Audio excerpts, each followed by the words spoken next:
We should make sure that we can hear you, Joseph. Now that we is this one you? Go ahead. Talk into the mic. Check, check, test one, two. Oh, there we go. One, two. We're at I can't coffee hear it. and here we can swap this around. Is this four? Or is this two? I got you. I got you. No, no, you're no, no. Joseph, I got you. I couldn't hear me. I know. Oh, Man, dude, I'm sorry. I had to get you set up. Here we got the. Let's see if I can show. That's where the cookies are. Cookies and coffee. We're hitting right around that break time, just like we had yesterday. Joseph and I had a tutorial yesterday. I'm going to move this like this. Then I can sit back and talk. So yesterday we had a tutorial RF and microwave, and it's right about what 9 o'clock or what time is it now? I don't even know what time it is. It's 5 after 9. No, 5 after 10. Oh, after 10. Sorry. Yeah. So everyone's on their break from whatever tutorials they're taking today. I think the tutorials went great yesterday, right? Ours did, yeah. Yeah, it was really good. It had a lot of participation. 14 people at one time. 14 people. It's a far cry from how we started at these things. Remember, the first one you didn't even go to, and I taught like 2 people. Yeah. Or I think we even had one canceled in the beginning, but that was also around the pandemic, you know. Man, my nose is itchy. You got some pollen going around out here. Yeah.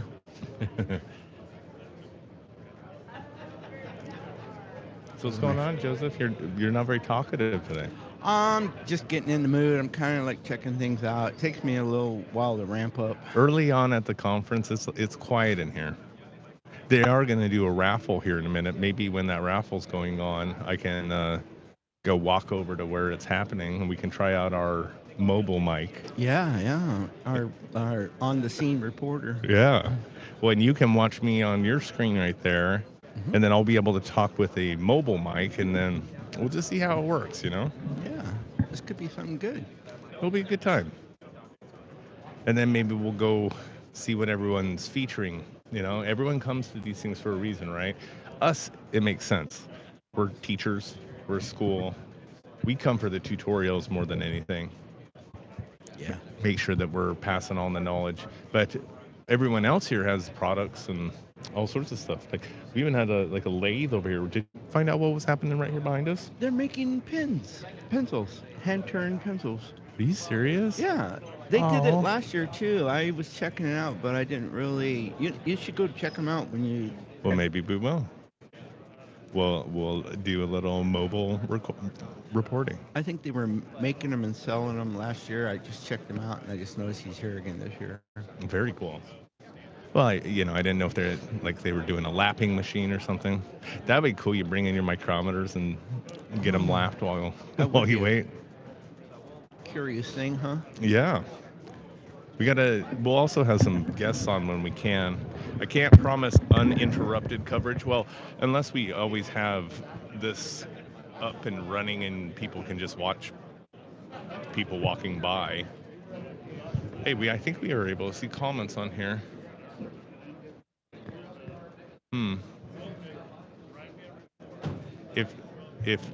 If you end up typing in the chat, I have no idea how to read it. So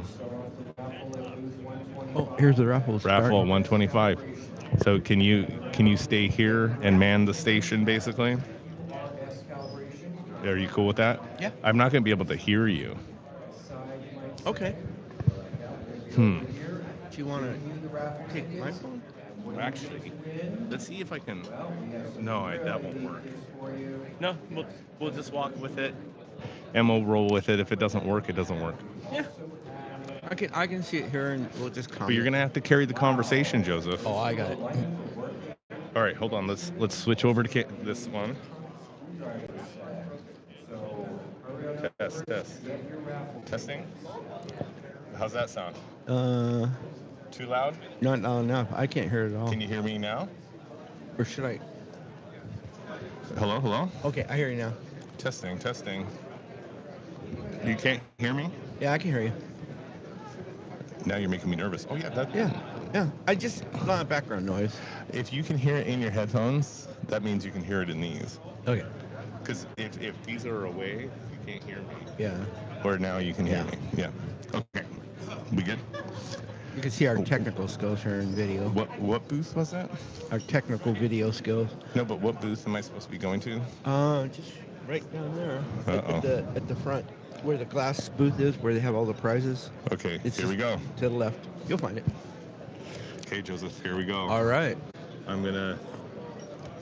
Oh, I'm mobile. Now you can watch me on your little screen. I can. So Ryan is going I'm mobile gonna go now. the other way. All right, Joseph. In the expo hall. Let's see if I can find. Maybe I can find Mike Schwartz. Yeah. Mike Schwartz would be somewhere around here. Maybe turn the camera on so we can see what's going on. Okay, I'm walking through. Joseph, I can't hear you. Oh, I'm sorry. I'm assuming you can see Yes, me as I I'm can. walking around. Ryan's walking around, but if you turn the camera around, I can't tell you that. Oh, here, let me turn it forward so you can see the booth. Yeah, so he's turning around. Here, I'm walking down the aisleway. There we go. Again, I'm going to try and find Schwartz here. You So- can see the big one from Aditel right up here on the. This in is front of us. the 50th anniversary of MSC, and we No have Ryan Schwartz. walking around, video No Mike Schwartz. showing the He must be getting ready somewhere. showing the expo. Joseph, I'm getting scared. Hey, Jack, how's it going? He's We're fine. going to come by and talk to Mia Test here in a minute. There's Mia Test, Jack, our buddy Jack, All right, we're walking trying to down, find this booth. and there's the NIST booth, and our friends at Fluke over there, Jeff Gust and his crew, I don't know. Guild Line. Oh, it's right in front of us. Yeah, there it is. Joseph, it's right in front of us. It is, yeah. Hey, so I'll come back here for a second until this really gets started. You see the mobile van right there? Yeah, let's show this mobile van. It's huge. It's a biomedical mobile van, so they travel around to different medical facilities doing biomedical equipment. It's a really nice setup. Well, and we're going to have a raffle here in a second. Yeah. They have really cool events going on here, raffles and prizes. The tutorials are really good tutorials. This year, the ITS 10 is taking place simultaneously. All right, I think people are going to start congregating here. There we go. We see guys giving tickets out. We are live on the scene. I still think it's over there. I think they're just giving tickets out here. Oh, that's fine. We're covering it. Yeah. We're covering the ticket handing out process. So what the deal is, you talk to the vendors, and then they'll give you tickets, and you take the tickets, and they get different types of drawing, prizes, door prizes. We have, us, ourselves signed. We're giving away, Ryan. Yes. What are we giving away? Us as a school, Yeah. we give away a full enrollment and an opportunity to become certified. They have to pass and everything is not guaranteed. Oh, okay. So we're giving away Like a full program. a full training program with certification if they deem. So that's a pretty interesting thing. It's really good to come to these things. We come maybe 3-4 times a year to different events, and it's good to see the people. These are the top people in our community and in the calibration metrology community. Here, I'm going to come and sit until we get closer to the actual raffle. I think we were actually supposed to have tickets to hand out to people, but we never got any. That's all right. TJ, why don't you tell us a little bit about QRS calibration? Oh.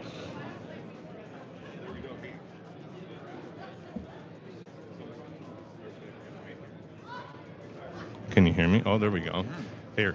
QRS calibration. So I'm gonna actually turn this around. Biomedical calibration services for hospitals. We go Joe, I'm on-site gonna to go those cover that, okay? hospitals. Okay. We can get the equipment done for the biomedical technicians. We want to minimize the downtime for the biomedical technicians. What's up? Hold on.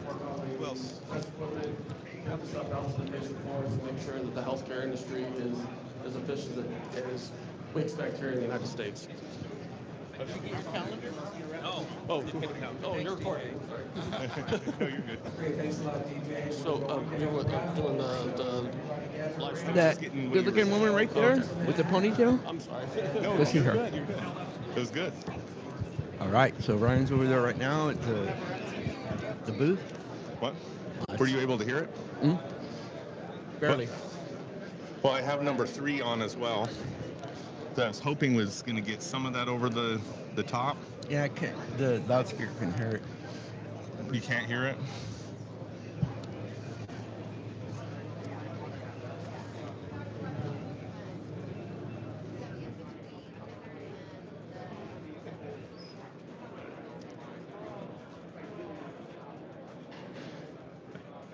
Yeah, I don't even know. I think we're still waiting for this raffle to go off. Yeah. I threw the guy off because I went up to get what he was saying. The winning number is? 138. Oh, there we go. Hey. Winner, winner, chicken dinner. Do you know what this one was for? Oh, I think they were saying it. We have one more. We're going to pull one more. Another prize. I'm not sure.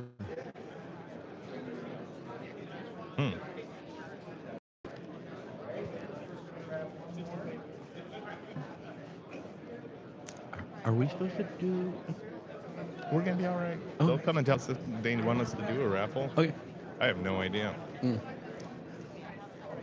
They'd always talk about all sorts of stuff, right? Yeah. 138. Everybody ending 138. So they have 2 prizes they're giving away.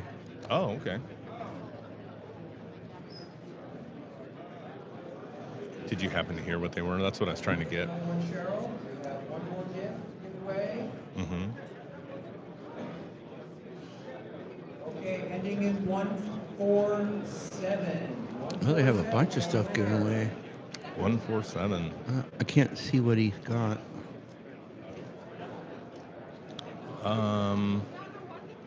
It's I can't tell. it's a flashlight or something. I think. I'm not sure. Well, that's cool. Like an emergency flashlight or something. I think some.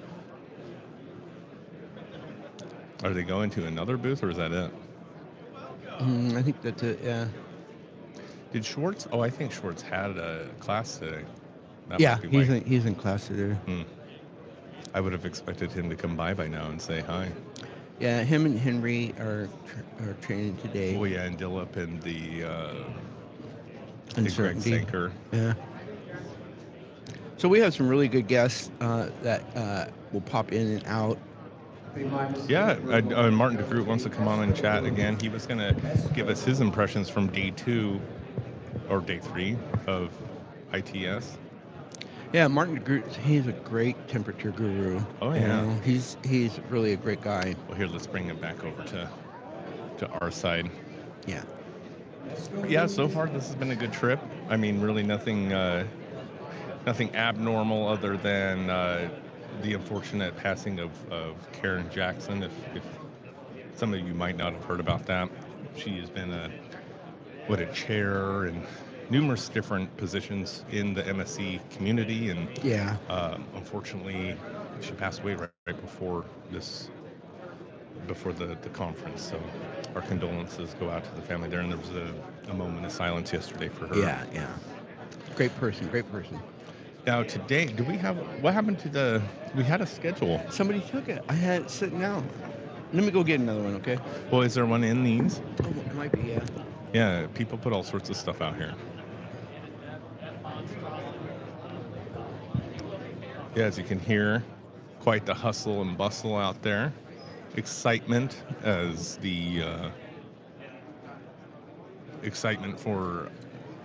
Yeah, go ahead. This is a live affair. We don't have things worked out.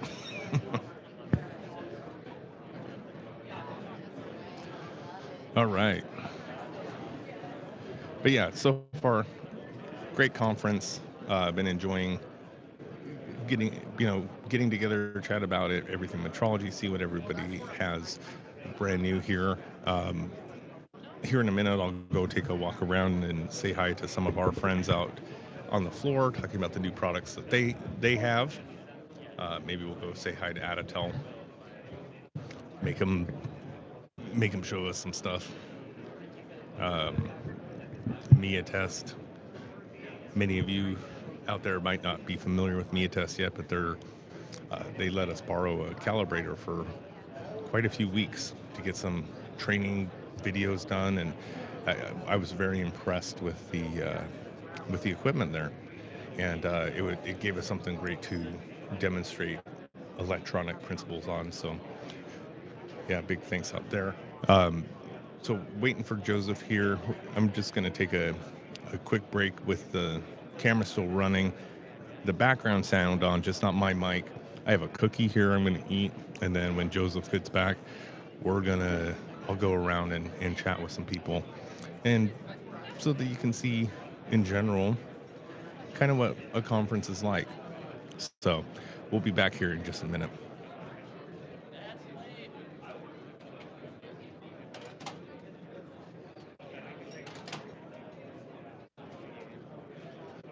Okay, everybody, we are at the Mettler booth on the first aisle for the next raffle. Mettler, come on by the Mettler booth, get yourself a raffle ticket.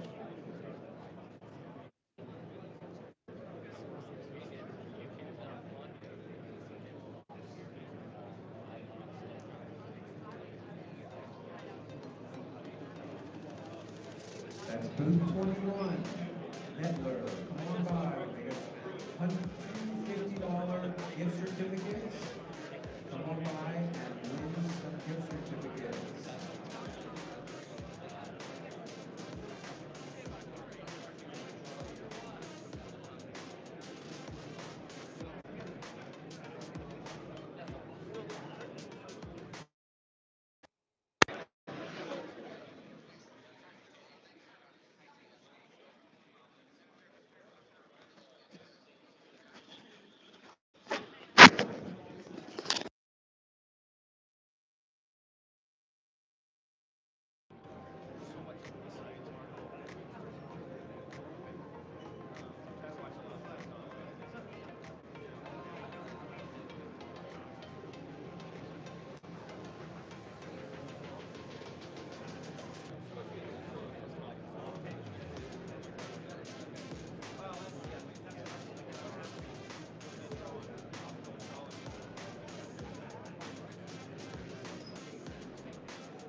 Test, test.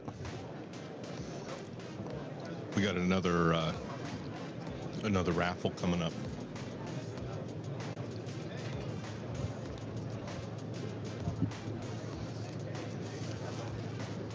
at the Mettler booth.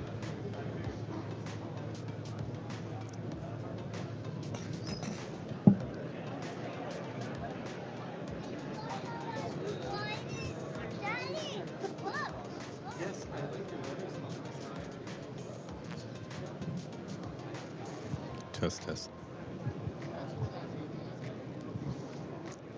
I got to come up with a better word. We've Test, got test. about another minute over here at the Mettler booth to get your raffle ticket. Ian, tell us a little bit about Mettler. Hi, good morning, everybody. I mean, just Misky from Metric Toledo, and another are from Switzerland. Toledo are from Ohio, and we got married in 1989. So, Maverick Toledo is a manufacturer of industrial and laboratory weighing and measuring equipment, and we've been proudly involved in the mass metrology side for around 6 Okay, I'm going to take a walk. And thank you so much for turning up. Thanks so much, Ian. Anybody else need a reference? Next call. Here we go.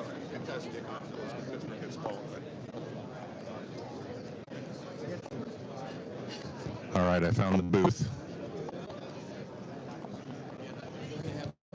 See who wins the prize here.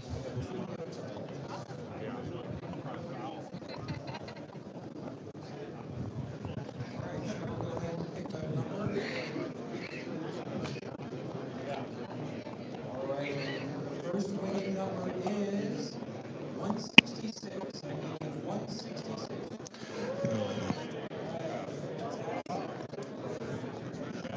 Woohoo, big winner.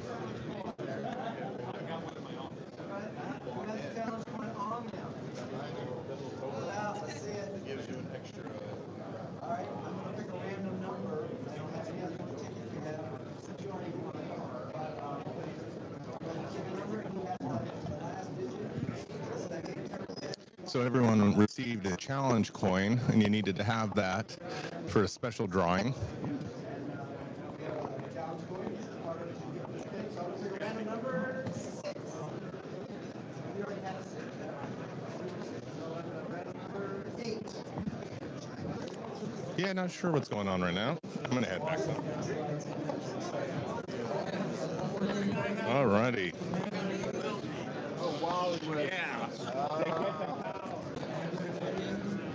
All right. 176. Means nothing to any of us. All right, we'll see you at the next booth for the next raffle. Let's go.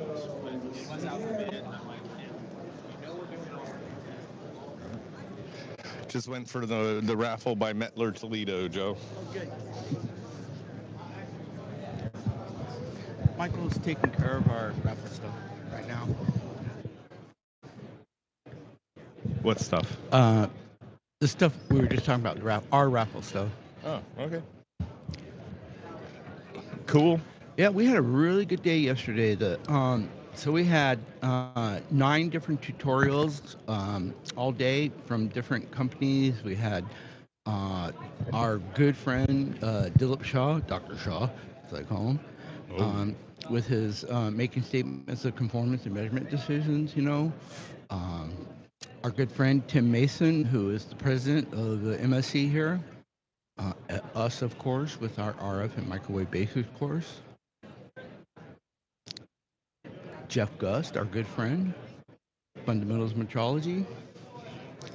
And the top, our good buddy, Walt Novison. Oh, yeah, that's right. Yeah, really good, really good. I'm really impressed with the number of Marines we have representing us. Oh, yeah? Yeah. What is the sound I have on this? Whoa. Oh? We have some sort of static. Well, no, I was wondering what's on the agenda for today. I know later tonight is the president's reception. Yeah. Well, so right now, our other good friend, Henry Zumbrun, he's the president of Morehouse, and he also is really good instructor. He's doing a half-day course. They also have identification and handling risk and opportunities, thermocouples.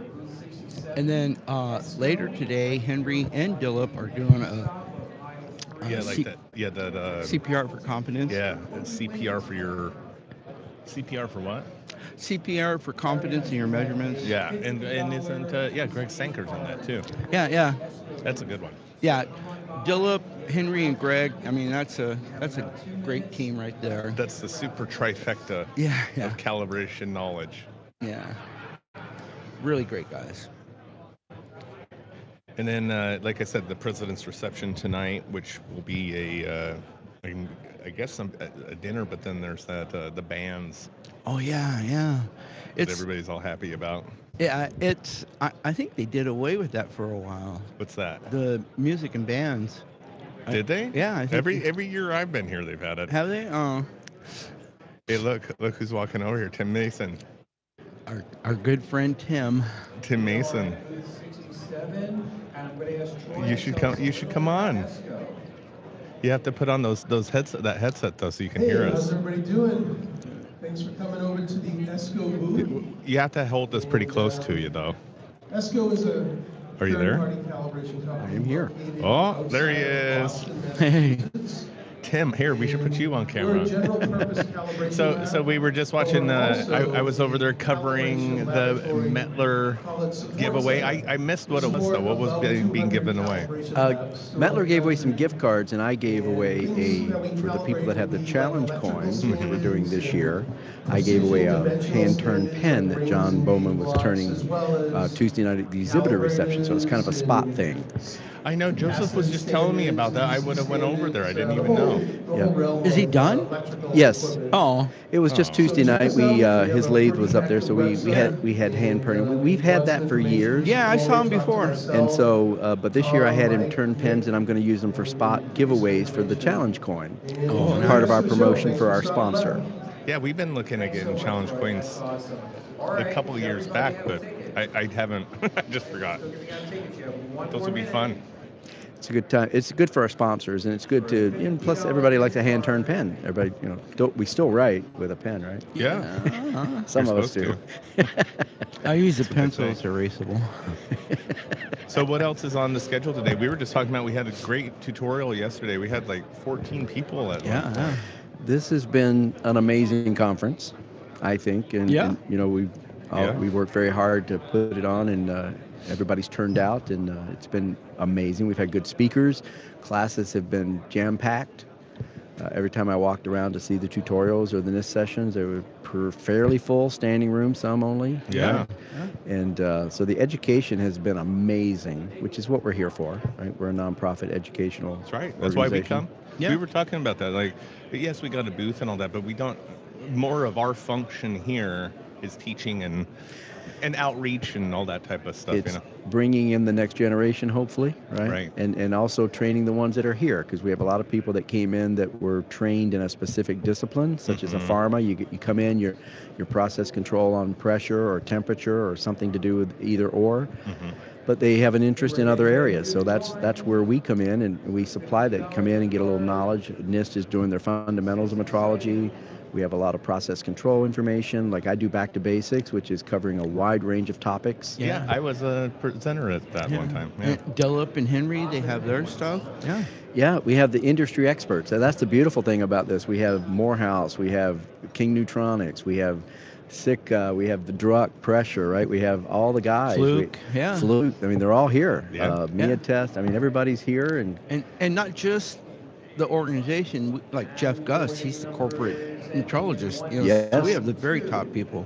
we're jam packed full of. I mean, if you can't get a question answered here, it was like That's an interesting question. I want to know. Yeah. What was that question? Well, I told Dr. Olthoff yesterday after his amazing. Yeah. That was. Oh, That's I a lot did of like fun. that speech. Wasn't that fun? I learned some things. I mean, I do a history of metrology in the Back to Basics, and I still learn because there's so much to learn, right? Oh, Especially yeah. from his perspective, because he works with BIPM. And I told him after, he goes, of course, I congratulated him on a great keynote, and he said, yeah, I was hoping people would find it interesting. I'm like, well, this is your crowd. If you lost this crowd, you might want to find another profession, because this is your people. Yeah. Yeah. You will not find a greater group of measurement scientists or professionals pretty much anywhere at this point. I mean, we got them all over the world. This is an international conference, so Right. we have I believe 100 some people from Europe and Asia here. Yeah, for the ITS 10. Correct. Yeah. Yeah. And so tell us about the reception tonight. Well, this is going to be a good time because at the culmination of this, we always try to have fun, right? Right. Metrology is a serious business, Oh, and yeah. we treat it as such because we're in control of people's lives. We control pharmaceutical. If we don't calibrate properly, people could get, we just have a huge responsibility to the industry to make sure that we give them good data, Right. right? When their equipment is good, you want it to be good. So if we say it's good, we want you to trust us, right? That's our goal, is trust, because you can't see what we do. We do the things behind the curtain. What we give you is a piece of paper, but you have to trust us that paper is accurate, and that's where we have industry standards, and we have people to come in and audit us. And then there's also that trust factor that you get by using a company, and you trust their measurement, you trust their people, you trust their process, right?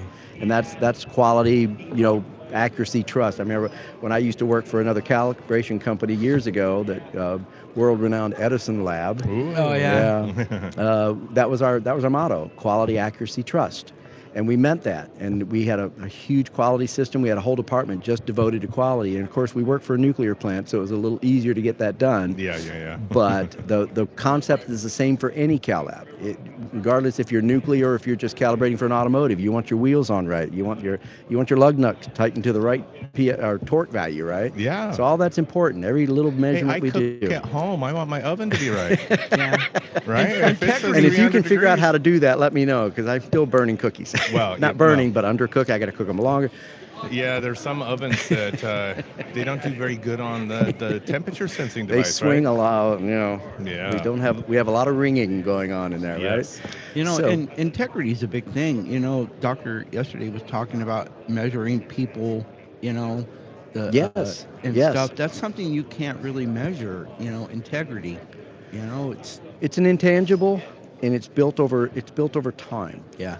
Integrity is something you can say, I have integrity, but how do you prove that? You prove Yeah. that because I know when we had Edison Lab, integrity was if you drop something off the cart, taking it into the lab, you come and you say, hey, I dropped this, we need to fix it. No judgment or repercussions, but I want you to be able to do that so that we can fix it. Yeah, it's going to cost us money time is money. Yeah. But we make sure that it's accurate and we don't put anything out there, because frankly, I think we've all seen the other side of that, right? You get something and you're like, my knob's broken off, or this case is broken, or what happened to this? I didn't send it to you this way. Right. Right? And so then you question the measurement. If you can't get it back to me, and now if I broke it and I tell you I broke it, that's a different story, right? Yeah. As opposed to just giving it to you and saying, hey, here you go. Well, what happened Surprise. to this? Yeah, exactly. It's funny you said that, because I worked at a lab where a guy actually dropped a convection tube, for vacuum. Yes. Dropped it on the deck, and then just put it back on the cart and didn't say anything. So when I got it, I started to calibrate it, and it was bad. I called the customer up and I said, hey, your tube's bad. And he said, oh, is that the one that, what's his name, dropped on the floor? One of the greatest examples of that is going back to the Apollo 13 accident. Oh, yeah. That occurred because 2 years before Apollo 13 flew, they were testing that oxygen tank, and they plugged it into the wrong voltage. And they cooked the wires surrounding. Instead of, I think it was 28 volts they were supposed to be running it, but they ran it at some higher voltage, and they cooked the coating off of the wire. 2 years later, they installed that oxygen tank in Apollo 13, and when they went to stir those oxygen tanks, first time they ignited them, that bare wire exploded, and that was the result of somebody not saying, hey, I put in the wrong, I hooked it up incorrectly. If they had just said that then, life would have been much better for the Apollo 13 crew. Oh, yeah. So that's a prime example of not doing what you should do. Right? O-rings. There's a few things, but yeah, that's an example. Yeah. But to circle back around to talk about tonight. Yeah, so we have all that responsibility that we just saw. So we need to let our hair down with some great bands, right? I'm digging those Elton John Yes. glasses. Exactly. So tonight we're going to have some fun. So we've had a long week of good training and just kind of hunkering down and working. The exhibitors have been on talking to the potential sales leads and trying to move product and service and try to help the industry in that regard, right? Right. So now it's time to let our hair down a little bit, so to speak, and we're going to go have some fun. So tonight we have casino night. We're going to play some blackjack and roulette, and you play with house money. And if you win money, you get to buy some raffle tickets, and we're raffling off lightsabers, some I saw those. some Bose sets, some Really nice some beats. lightsabers. We got some very nice giveaways, and we have a couple of sponsors. ATS and Aditel are sponsoring our casino nights, and so we're grateful to all our sponsors. But we also have great food, and we're going to have some drinks, some adult drinks. And we've got a couple of amazing bands. One's returning from 2018. We had Kenny Metcalf. He's number one Elton John tribute artist, Oh. and his band is phenomenal. And they will be performing from 6:30 to 8:30. You're listening to all the Elton John hits from the 70s. Nice. And if you close your eyes, you'll be listening to Elton from the 70s. Nice. Wow. And then at 8:30, we're going to give out some prizes, have dessert. We'll have a cordial bar. Some people who like to have their bourbon and little Irish cream in their coffee, whatever. And then at 9 o'clock, we're going to kick off with the Foreigner tribute band, 4NR, and they're going to take us out till about 10:15. So Nice. we're gonna bring the house down. Going late. First time ever. Usually do 6 to 8 or 6:30 Yeah, to 8:30. Yeah. That takes me back Metrologists. to the old days, maybe 20 years ago. Yeah, metrologists. We go to bed early. Yeah. Well, I mean, Some of us do. if they come from the East Coast, I mean, it is midnight at 9 o'clock. It is true. We're on a different schedule. Just about the time they're catching up to the West Coast schedule, they're heading back and getting back into Yeah. their other schedule. Well, that's like when talking with Martin coming from the Netherlands. He's like, yeah, I'm all messed up right now. Yeah. We had Good for 8 hours We had a ahead. Canadian guy in our course Yeah, that's right. from Ontario. So. Yeah, but they don't have that much of it. Are you talking about time change? Yeah. What's their time difference? Well, Ontario. They have a weather difference. I saw them swimming in the Well, pool yeah. when it was 48 degrees out there, and they were out Oh. there swimming. I'm like, what are those people from Canada? They're It's like, yes. California. It's Minnesota. winter time here. Yeah. 48. We're inside with a fireplace. It has been a little bit chilly. It's been chilly for us. I mean, like I said, we're climatized, Yeah. Yeah. as Californians. But Minnesota, when it gets 30 degrees, they start barbecuing. exactly. Well, So tomorrow, what happens on Friday? Friday is still continuing. We do training, so we're doing hands-on training. So we're actually having some of the exhibitors that are the SMEs. They will be doing hands-on with their particular disciplines. We have 3458, 30 Oh, yeah. for 8.5 digits. So how to use the 3458, how to use the digitizing functions. Yeah, it says grounding measurements. Yep. Yeah, that's a good little primer right there. Yep. So a lot of hands-on, and then we shut down. We have lunch, and we're going to do. We'll have another keynote, and tomorrow's keynote speaker is on additive manufacturing, which is 3D printing. Oh, who's today's? We didn't mention that. Today's is NASA. Oh, I like that. They should be. I don't know the specific topics, but supposedly we're going to be hearing about some of the future events coming. Nice. I'm hoping they'll touch on the Artemis project and such when we're heading toward the moon. Yeah, I worked for NASA. My first job out of the Marine Corps. It was the best job. Semper Fi. Best job I thank you. Best job I ever had. I've heard a lot of people say that. I never worked for NASA, but I've known a lot of people that have through the Cal Lab and other people through the years. And I've worked with the NASA team with the MSc, and so it's been a good. I worked on the Voyager program, and it's really great to see that thing still chugging along. The Definitely little chugging engine along. that could. Still sending back stuff. Data. Yeah. So, tomorrow's our wrap up. It's hard to believe. We've been working on this for a year, or actually we've been probably working on this one for 3 years, because ITS is a larger part of this. Yeah, good point. Yeah. So they've been working. We were supposed to have this during the COVID year, but Right. it didn't happen. So we had to move it 2 years out because we had to make sure that COVID was hopefully going to be clear, so we could get our international people in. And we still had a little difficulty getting some of them. Some of them didn't get visas approved until like Monday, but they're here. wow.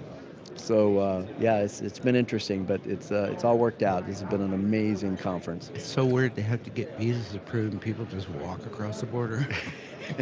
That's a whole nother cup of coffee we That's need. a different podcast. That's a different show. But there's some validity there, but we won't touch on it now. Well, and then you guys just go and ramp back up again for what, March? March of next year, March 25th through the 28th, we're already hitting up the exhibitors. We're going to, a month or two out, have to start working on. And we always have NIST and we have tutorials, and so we'll always have those. So we just start working on it, and it starts to take shape. Yeah. But we'll begin work immediately. We barely get to celebrate the end of this one, and before we're tackling the next one. That's rough. It's just the way it has to be. I mean, it takes when you're volunteers, we all have Yeah. other jobs. So Oh, yeah. And as you can see, putting on something the scale of this it's a team effort. It really is. Yeah. Everybody works very hard, and everybody's dedicated to the profession, which is why we do this. We love measurement science. We love metrology. That's why we stayed in it for all these years, right? Oh yeah. I mean, it's not like you're going to get, you're not going to get rich working in this field, but you'll have a good living and you'll have a good quality of life. 'Cause Oh yeah. it's very rewarding calibrating something and knowing you did it, right? I finished that, or tackling a new project, or you get something that you have, and that's the beautiful thing I love about metrology, is it's not picking up a tech manual and just calibrating. I'm not reading it and turning a knob. I'm actually having to find a way to calibrate something. Exactly. That to me is the metrology side of it. That's our training. You know, we get people to use their brains, you know, instead of just giving them, you know, A mindless procedure. a mindless procedure and data and memorize this, you know. Well, we get them to think, you know, well, how can we do this, or how can we do an alternative, Right, you know, procedure? Because So- that happens. What happens when your standard fails you?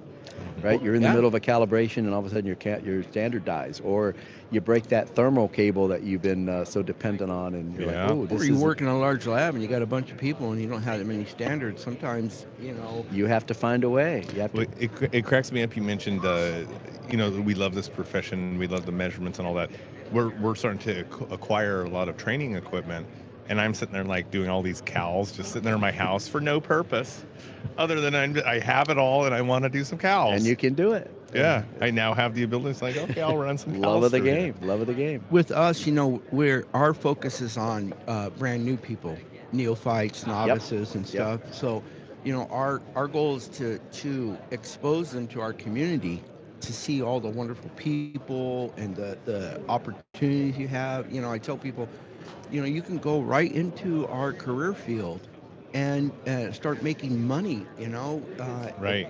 You Yeah, know, you mentioned you don't get, you might not get rich, but good living like right away. You know, that's one of the big things, that you don't have to have that. You don't have to have a 4-year degree or anything like that. You know, which is Yeah. a big plus for a lot of people right now, especially with that whole college loan. Like, I think everybody's kind of onto that game. We're Yeah. knowledge based. We are knowledge based. We don't. A degree's nice, but there's no degrees in metrology. Right. Yeah. Right? So there's degrees in business and degrees in different engineering sides and different sciences. But Yeah. if you want a metrology degree, you got to go to the lab. yeah. And you got to work in it. So Right. Tim, since you've never come on the podcast officially, I got to ask you the standard question. What's the weirdest thing or the coolest thing that you've ever calibrated? I've had some good stuff over the years, because when I worked at Southern California Edison, we got to work with a lot of different companies, and I got to see a lot of interesting things, especially in the pharma world, seeing how they manufacture, learning how Teva used to make propofol out of eggs, Oh, right? Because it's egg based. Yeah. And you know, I got to walk through and see that process, and so boy, that's a tough one, because I've seen so many good things over the years. Like what I shared is that I had to do the for the donate. You know, when someone passes away and they have skin donation, Yes. the coroner, you know, they need that probe calibrated where it keeps the, you know, everything's refrigerated. So I got called out to that, and I didn't exactly know what I was going for, and that was a little off-putting at first. I had an ultrasonic bolt tester Oh. for the nuclear plant that I Yeah. had never seen before, and it came in, and I'm like, oh, this is going to be interesting. So what it does is it actually measures how far the bolt stretches. When you torque it down, it elongates. Oh. So they determine how much torque is on it by how far it elongates. You have to know the material and the size. There's a whole bunch of, but they're all built in, so you just kind of hit the software and pull up the bolt pattern, and they're specific. But these bolts are also some 12-inch bolts. Wow. So they torque them, and then they measure. They put the ultrasonic lead, you know, the gel, and you put the sensor on the top, and you start torquing it down. And when it reaches a certain elongation, you've reached the point where you stop. Yeah, that's the thing that a lot of people don't understand. Some bolts are stretchable. You know, they're I did not understand that. head bolts are that way. That's what we're talking about. Yeah. Holding down the turbines on top of the turbine deck. These are some massive. I got to see a 100,000-pound dynamometer calibrated. Wow. We used a crane, and we hooked up a load cell to it, and we actually had the crane pull the dynamometer attached to one of the turbine decks at the nuclear plant, and we were reading it with binoculars. Wow. obviously our resolution was a little off, but it was mainly about just making sure that we were in the zone. We had a My tolerance. parallax. Yes, but that was a fun cow. That's right? cool. So Yeah. there's been a lot of them. I got to work with SpaceX a lot when we did a lot of testing on their sensors that they were doing, and that was always interesting because they were coming up with new communications, new Was frequency Greg bands. there then? This was actually before Greg. Oh. James McLaury was the manager then, and they approached us because they were trying. Are you familiar with their friction welder?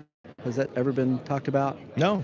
SpaceX, they were designing the domes for the tanks that they were flying, the Merlin engines and the tanks that were feeding them. So they came up with this thing called a stirring friction welder. So what it is, they took two dissimilar metals, and this unit would literally, it was like a robot, it would go over it and it would stir the metal and cause it to melt, and then it would melt together.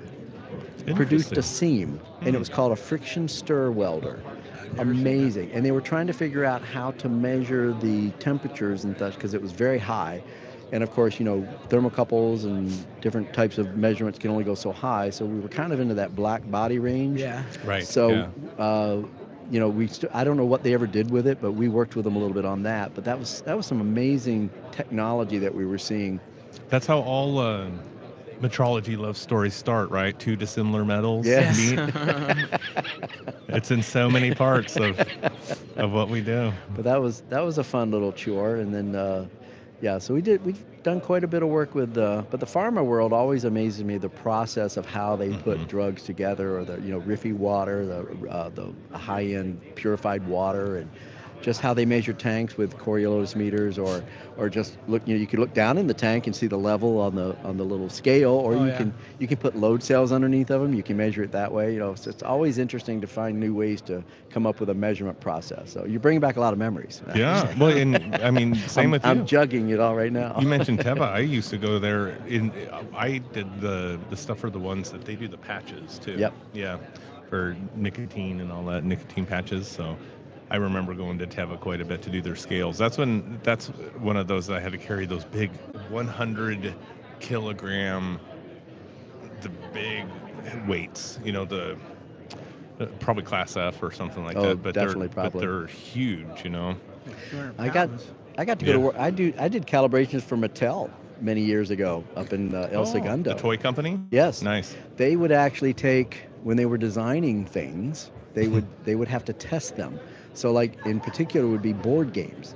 So in order to make sure that a board game can sit in a warehouse somewhere in Arizona and in, say, Maryland where it's humid, or Florida, so you've got a dry air and a wet air, right? Yeah. So they would put these composite dry boards that they were going to manufacture on. They'd put them in environmental chambers, and they would run them for weeks at a certain temperature and humidity to see if they separate, or if they come apart, or if the edges curl. So I would calibrate the environmental chambers to temperature and humidity, and I calibrated some of they'd have little things that would test, like toys. It would literally, it was a weight, and it would drop over and over and over onto whatever plastic they were testing. The G.I. Joe? Yeah, pretty much.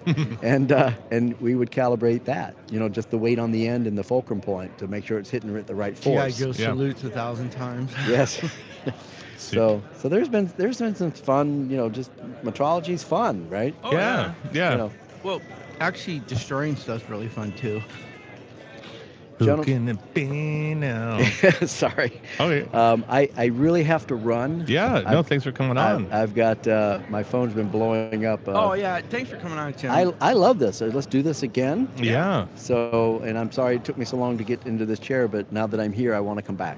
That's always a good thing. This is fun. You've been walk down memory lane, and plus, we haven't even talked about the future metrology. There's still a future metrology. Well, and we're going to go around and talk to a few. I have to try like Mia tests and Adatel, people I know first, just in case we lose this video. I do have the audio, but the video is the question this year. We'll see how that works, and then next year, because I can go even more high end, but I don't want to if I can just do YouTube like this and walk around. Sure. So all right. It's a good experiment. Thanks until for we're letting millionaires, at least.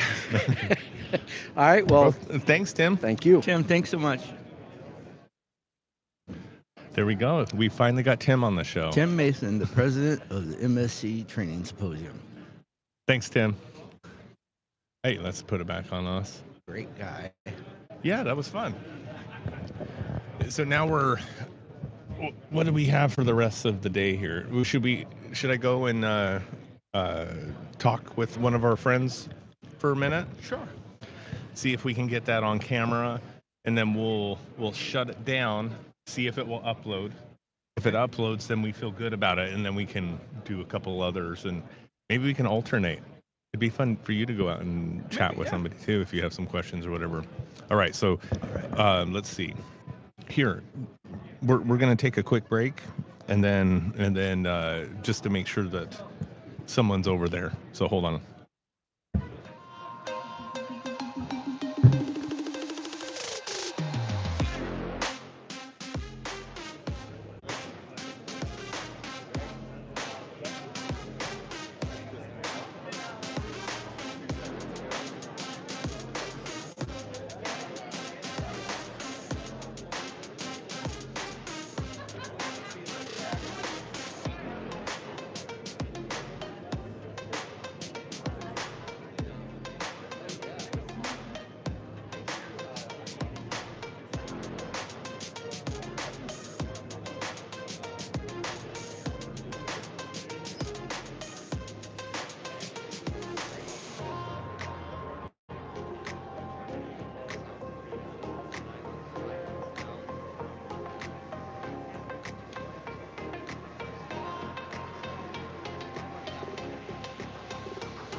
terrible. You haven't seen this full setup. This is pretty cool. All right. It's like, so what do we do? Yeah, just pop it on, and then you know how it is. You just have to be close to the mic. Oh, I like the music. We're on like a small little walk around break. Because see, like I said, we have this, and then with the live camera. Hey, we're now live with Mike Walsh from ESCO Lab. How's it going, Mike? Hey, it's good. It's good. Glad to be at the show. So, how many of these do you come to? Do you come to the MSC often, or do you sometimes just leave it up to sales teams? This is a pretty new show for us because Oh. we're in Boston, so it's a little bit more of It's a a ways. trip. It's a Yeah. nice 6-hour flight. Tell us a little bit about your organization and what you do and your scope and stuff. Well, we're a general purpose third-party Cal Lab, and outside of Boston, we're about 45 minutes outside of the city. We've been around for a long time, and we've built it over many years, built up the capabilities, and we have we just passed the 100-person mark, and Oh, wow. so They have a we're- huge on-site presence. Yeah. Yeah, we have about 20 on-site technicians, and we'll do anywhere from like 15 to 16 on-sites a day. Nice. So we're busy. Yeah. Yeah. I like your training program too. Mm-hmm. You want to talk about that a little bit? Yeah. We're really putting a lot of effort into that, and I think partnering up with Sign was something that it's a nice. I don't know how to describe it, but just Nice relationship. Yeah, just Yeah. helping us to get more outside influence into our own on-site, our hands-on training. Yeah. Yeah. Because I think for a lot of labs, it's hard to do it all yourself. So having people like Sign coming through and offering it to other companies in the area because. Well, I feel that you guys have like the right attitude towards a Cal Lab in general and third party. You're not overly secretive, but you put the emphasis on the training. You have engineering in-house, to look over procedures and stuff like that.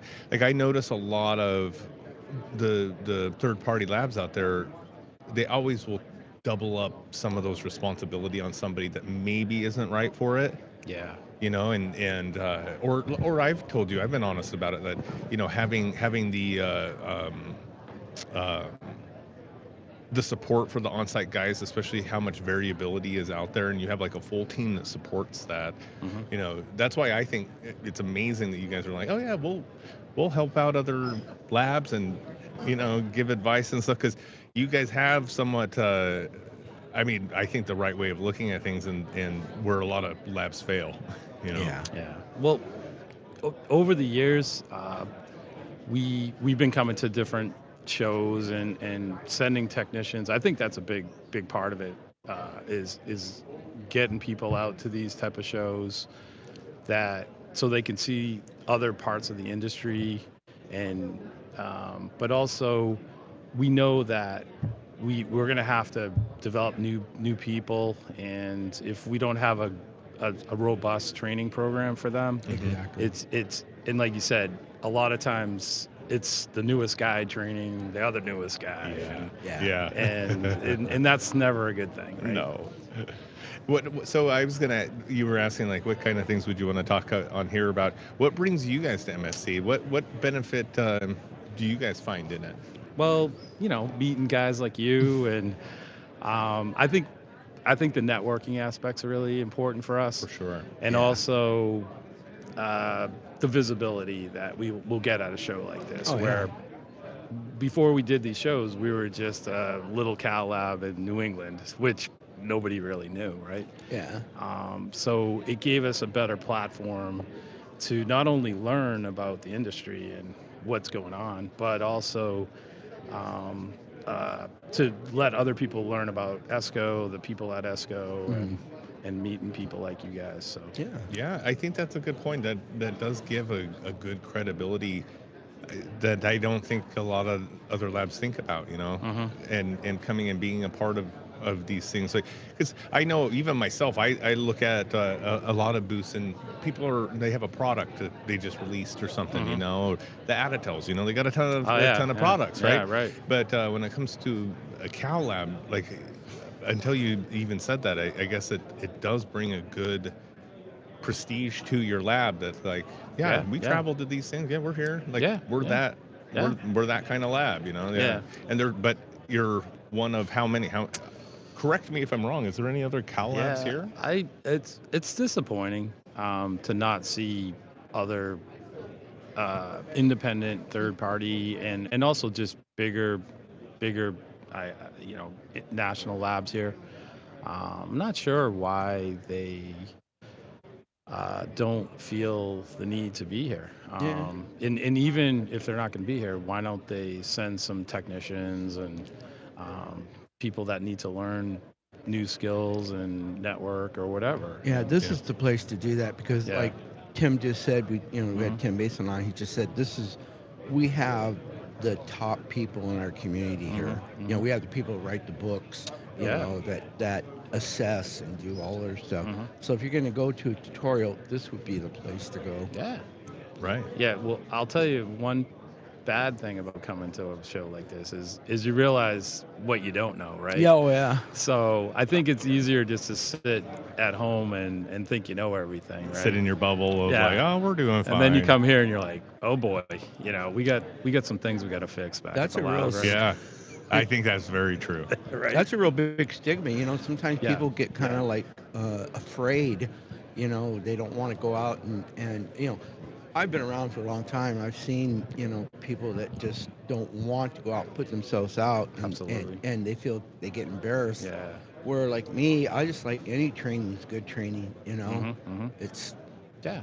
I've talked to our guys that did the training here, and they're being honest, and some of the stuff's like way above their Oh, yeah. kind of knowledge level, I guess you'd say. But just being exposed to that, and then also, I told them that they should reach out to these people the best they can, and get to know them, and the NIST people should be a resource for all of the labs out there, because their mission is to support the metrology in the United States, right? Yeah. Right.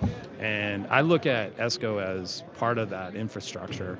Mm-hmm. We're more of the application of measurements to, I think we have close to 3,000 customers, and we provide 120,000 calibrations a year. So, That's a lot.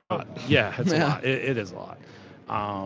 But it's part of the how we get these measurements from the theoretical, laboratory. We're making new stuff to, okay, how do we get that into the MBTA transportation system, or how do we get that into the power grid, or things like that. Oh, and, yeah. and, Oh, yeah. And we're kind of like that last mile, I guess you'd say. Yeah, Right. for sure. Yeah.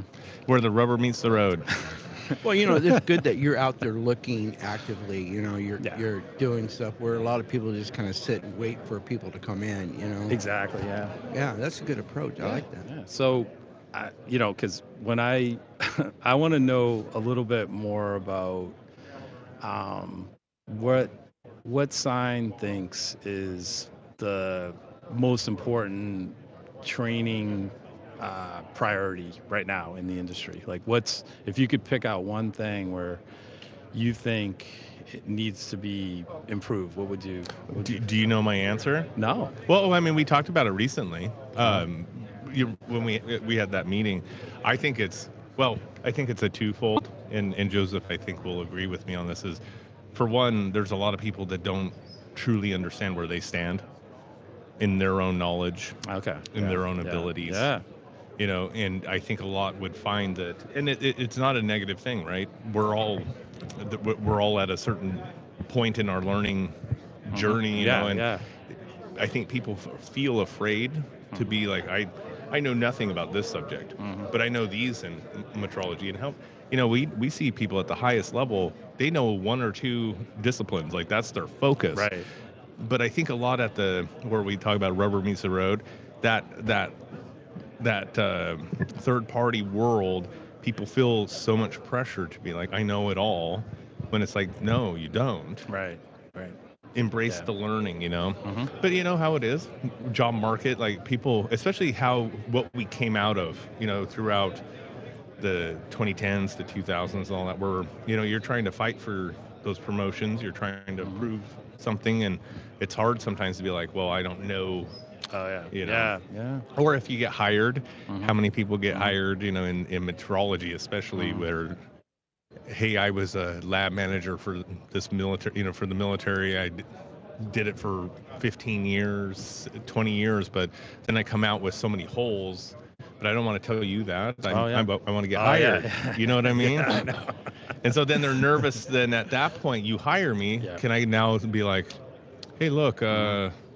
so you hired me as this manager or whatever, but there's a few things I need to learn. I feel there's like that's one of the main things is people get they're almost scared to say that they need to learn.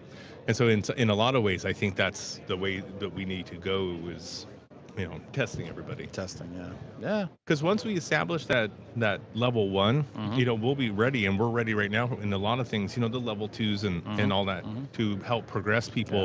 And I think that's what a lot of people have wanted. Yeah. I think. Yeah. Especially when you're transferring people from different, like military, or maybe they're coming from an in-house lab, or they're coming from different backgrounds, I guess you'd say. And how do you evaluate their level of knowledge? I think that's an important thing. Yeah. And I think part of it is just spending some time with those people, and maybe put them on some easy stuff right away, and then going back and just that time with the person, and just getting to know their background, getting to know their like confidence level in different areas. And Oh yeah. because a lot of people do get kind of blown out of the water sometimes, Yeah.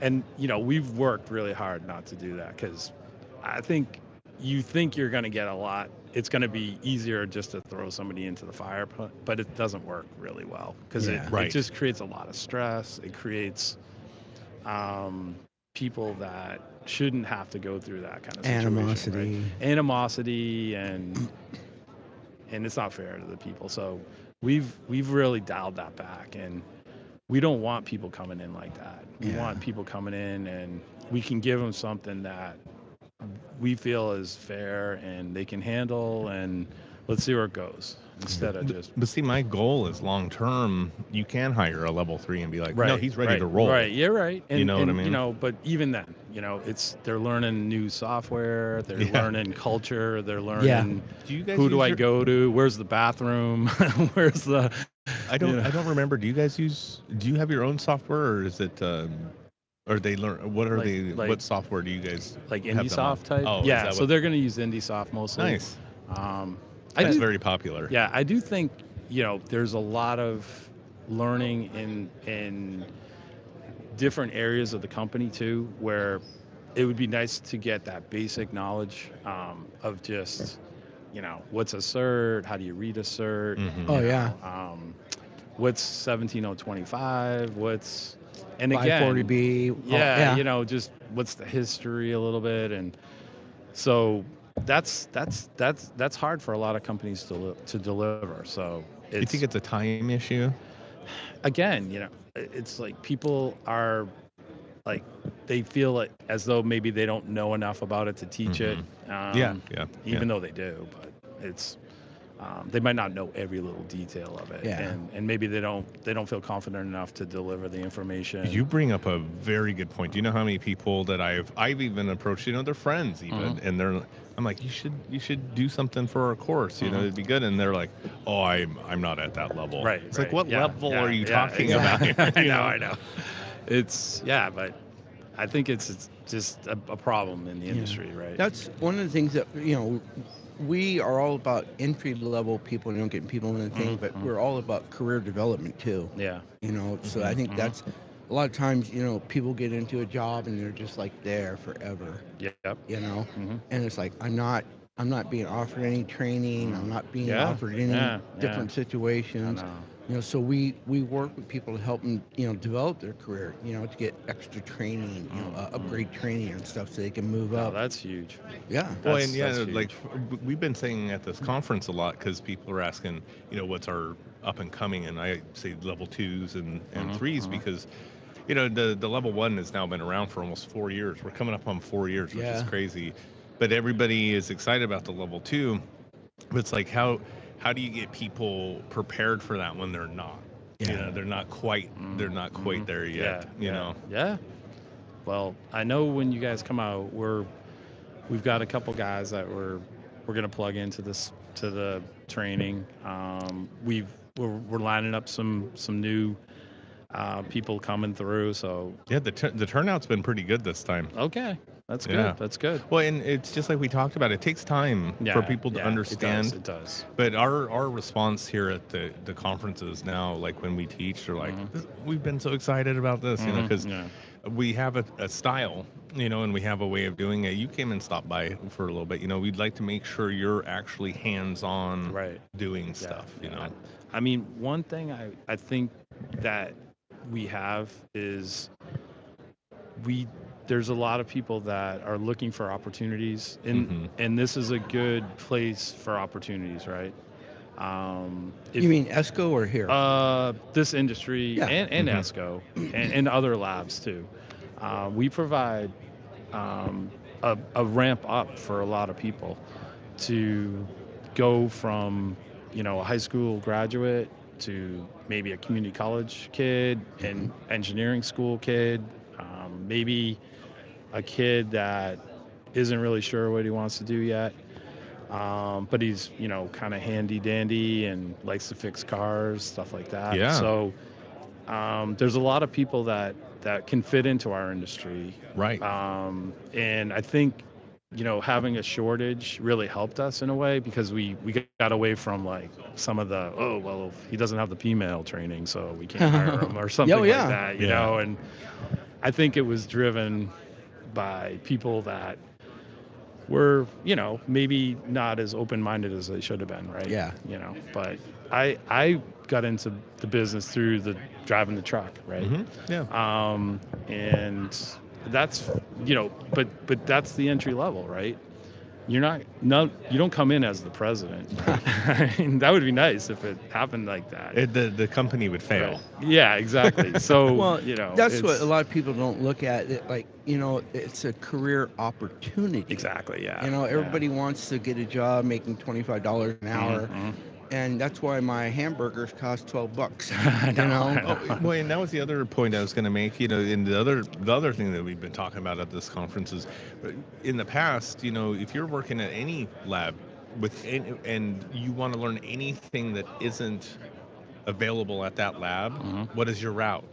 Right. If you want to learn primary level calibration, where do you go? And sure, yeah, you can can't come find to it. these. You can't find it. You can't find that training. And so that's what we want to make sure is there's that progression. There's where you have an ability. There's some outside thing that's saying, no, we provide this service, right? Right. You just, unless you're in one of these labs, there's no access to this training, really. We had a guy from Aditel take our RF course because he wanted to expand. I love that. Right. Yeah. Nah, I think, like when my job, right, I'm the president, but my job is to provide opportunities, right? For the people that work at ESCO, and hopefully for the industry, by partnering up with a sign saying, hey guys, there is something out there that provides this, but also B, you guys can come to our lab in New England, right, where you might not be able to get to these places like LA and all this stuff, right? It's expensive. These days especially. It's $600 to get here, The round flights. trip, then you have a hotel and all this, right? So we got to spread the training out, right? And the online's good, so there's a combination of ways of getting the knowledge. Yeah. But again, it's easier when people are like knowledgeable to provide that service, right? Right. And they can, deliver it in a way where people are going to be able to take it in. And that's where the skill comes in, I think, so. And I wish we could duplicate ourselves. I know. So yeah, that- we need to get more of it. For real, yeah. Yeah. So, but at least you're showing that it's possible. Yeah. Right. And I think that's the first step, right? So hopefully other people, understand the value, and because everybody just wants to solve the problem, but they don't understand that there needs to be a process that has to happen, because you can't just throw people into a situation where there's nothing for them and just hope for the best, right? Right. And I honestly think that's how a lot of people do it right now. Oh yeah, it They're is. so lost, yeah. And it's scary, because that's not the way it should be. Yeah, I've been in labs where the turnover was so like 600% Yeah. in 2 years. People just like a Oh, revolving door. yeah. There's a revolving door. There's a revolving door. So you have to take care of your people. Yeah, you got to take care of them, and you're gonna have some stars. You're gonna have some guys in the middle that are doing really well, and you got to keep those guys engaged and moving. And you're going to have some people that maybe shouldn't be in the lab too. So it's a mix. A right? healthy Yeah, so- lab will have, 1702, I believe, says, a variety of experience levels, and in a healthy lab, you're going to have that because, you have the evolution, you have people growing old and moving out. Yeah. So you have to get your young people trained and get all that knowledge base from those old guys, down to the young guys. Yeah. And that's the big Yeah. gap now, the disconnect is it's kind of not there. I mean, yeah. So I think, we've had a nice conversation here, and, my goal is to support the industry, to provide this valuable service to our manufacturing companies, our testing laboratories, and I do think we are like part of this. Like, if we're going to succeed as a country, we have to have these type of technologies. Exactly. And we don't get a lot of credit. Let's face it. I don't think people know to give us credit. Yeah. They don't even know what we do. So how would they give us credit, right? Yeah. But I think everybody in the industry knows that we're valuable, and I think it's a good business, but it's also a valuable thing for the whole infrastructure of how the country runs. Yeah, it's quality is just woven into the factory fabric of our country. You have you go to third world countries or some other countries, and you don't see the same quality, or the attention to detail and stuff. Yeah. So it's amazing, and that I think we just got to keep pushing forward. We've got to train the youth of America, right? And then they're going to hopefully be able to carry it on in the future, right? Yeah. That's one of my big goals is STEM program for high school kids. Yeah. So we can have a measurement program so they can move right out of high school. I mean, you get guys that are AP physics or just regular physics or maybe just chemistry. Yeah. People have a solid math background. They could take the course and then move right out of high school into a job. Right. And that was one of the things that, we're opening it up. We're saying, hey, what other people could be into this industry that we just didn't think about before? Like, oh, what about physics? What about math? What about it doesn't have to be just engineering. It could be all of these other types of backgrounds. Yeah, and you brought up auto mechanics. auto mechanics. Engines nowadays, man, we just hired a guy right out of Valvoline, and we're starting him out, right at the bottom, and we're going to work him right up through the thing, and he wants to be an on-site tech. On-site's fun. But this is what we need to do because we're not, we're a small niche industry. We have to be resourceful in terms of how we're gonna find these new people, how we're gonna train them, how we're gonna Yeah, get them exactly. interested in what we're doing, right? But those guys, sky's the limit, right? And if they want to go back to school or anything else, it's right there, right? Like companies like ours, we do the tuition reimbursement. We do, Nice. hey, you want to do a flexible schedule because you got part-time school or full-time school? That's great. We're gonna support you. We've rolled out some nice benefits for students, and I think most companies in our industry should be open to that, right? Yeah, and flexible hours. Like Yeah. I mentioned on the podcast with you guys.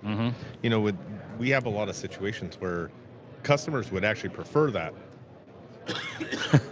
is the stuff coming after That's some hours or talent. whatever. That's some talent. You like that? Yeah, my eyes are watering. All right. You guys have a hard job. Well, yeah, it's like I was gonna ask you. You have the big vans. Is your vans like this one? That big? It's similar. Yeah. Yeah, it's similar, something like that. but it's not. We just do the pickup and delivery. This is a better. This is pretty cool. It's outfitted. It's got a little space in there for measurements and. Oh, I thought your on-site guys go in ones like that too. No. Our guys, okay. we just drag the equipment right in the thing,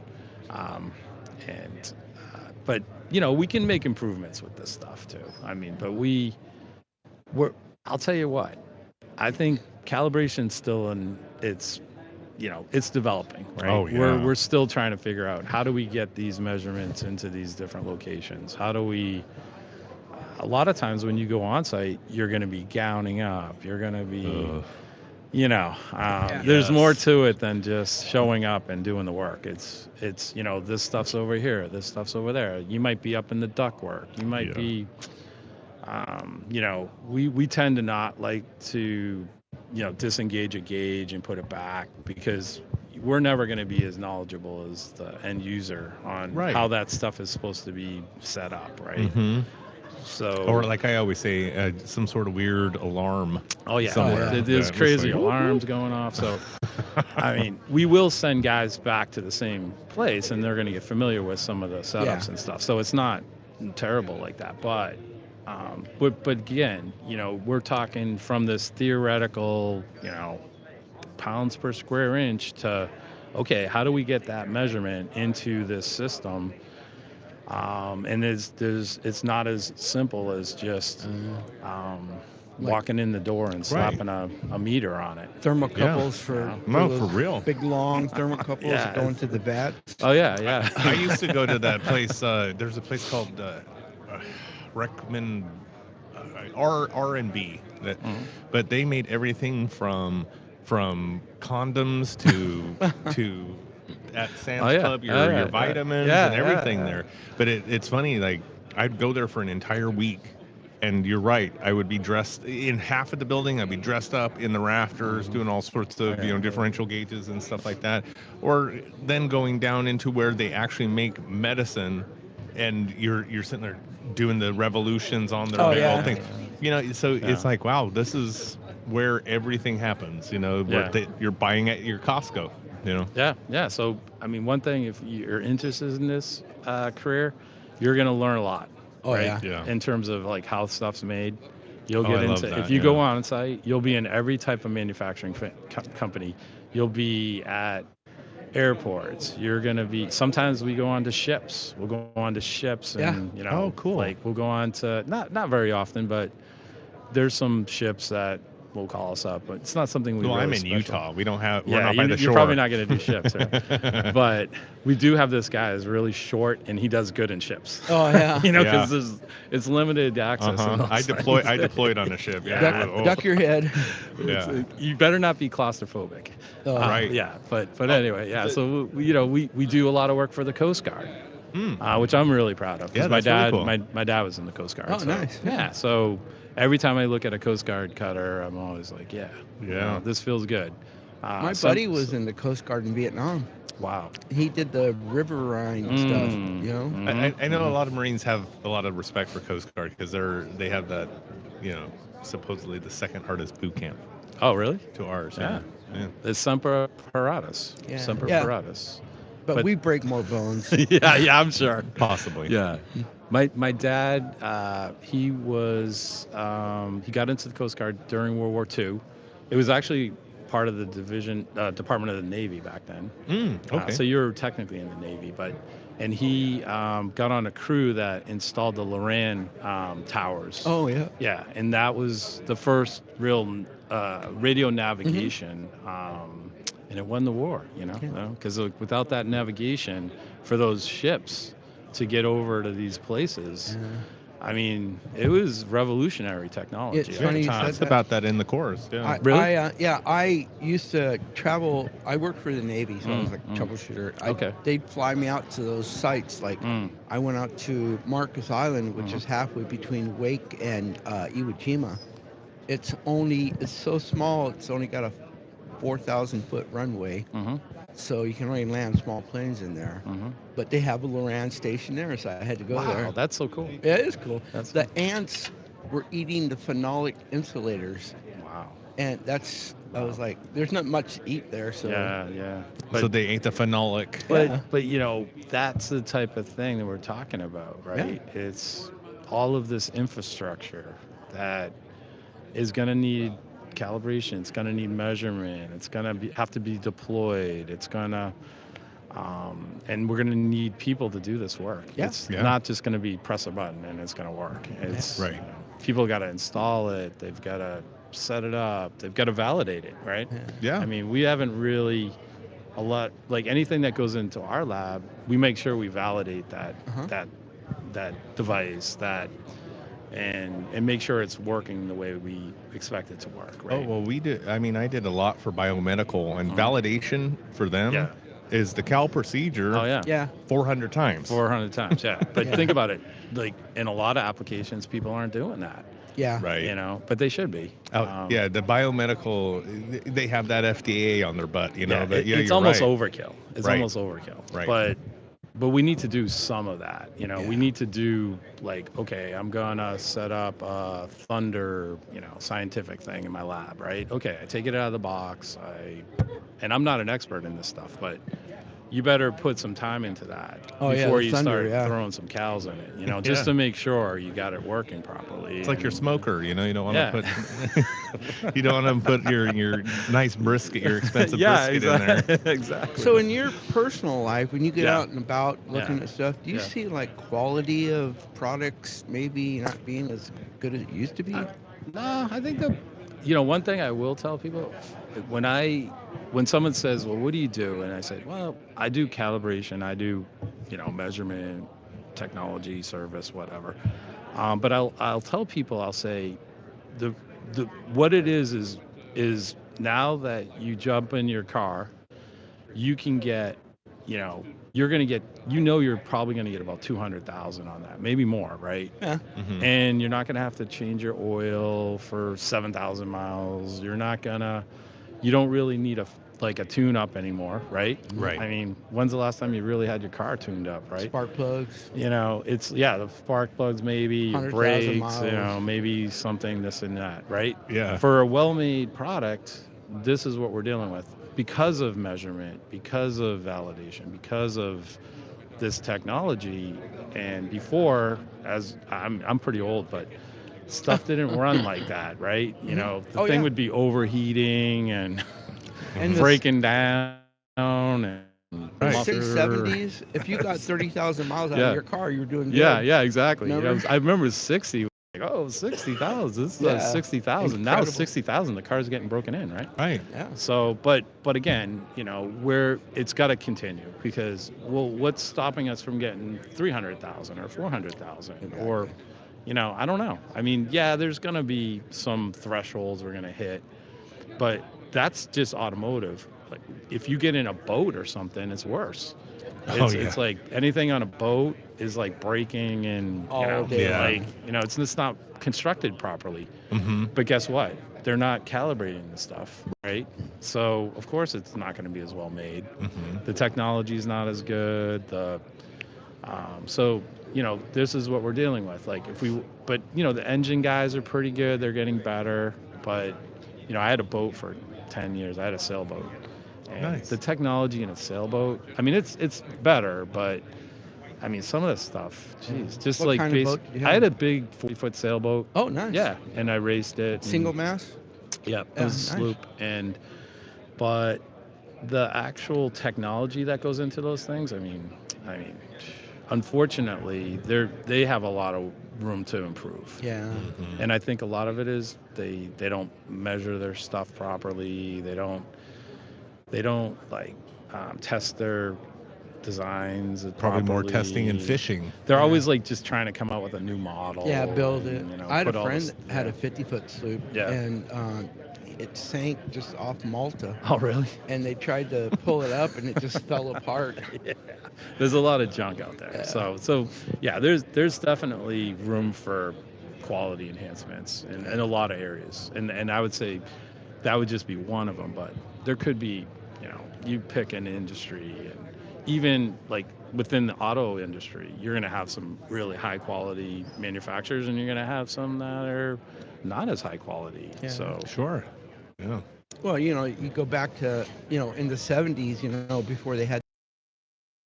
engine in the industry, I think, or something, right? Yeah, it's like, but anyway, keep up the good work, guys. Well, thanks for coming on. I was just about to say I'm running low on battery, and Yeah. we have to make sure that the video will process. Yeah. Oh, But God. I did a backup. That's scary. I recorded the audio.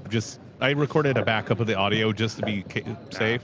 But it's nice talking with you. Yeah, always. Well, I'm And hoping we'll- we'll broadcast again Yeah. when I come out. Okay, all right. Yeah. Yeah, we'll see you then. Maybe we can get someone that was in the training to come. I would like on to the that. show. I would like some of our younger guys to get some airtime and Yeah. That'd be see cool. see what they're thinking. Yeah. All right. Thanks, guys. Thank you. Thank All you right. so much. Good talk. Am I going to be world famous?